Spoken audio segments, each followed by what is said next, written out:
to my vlog. Welcome to my channel, mga kaibigan. Oh, Rada the Explorer po. Maraming salamat. You know, this one.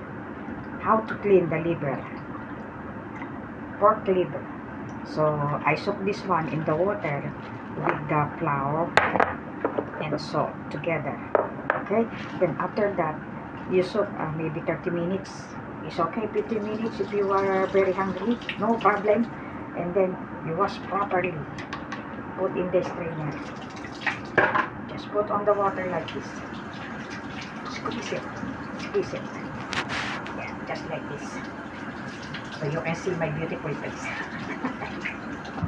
Then, how you do it? Like this. You squeeze. Like this. Ayun. Baka naman ako'y medyo mabas na. Yan, you squeeze it. So, nakikita nyo pa yung konting blood, ano? And then after that, nilutuin po natin. So, really yummy. The smell is just gone if you use flour and salt. Okay? Thank you. Thank you so much for watching.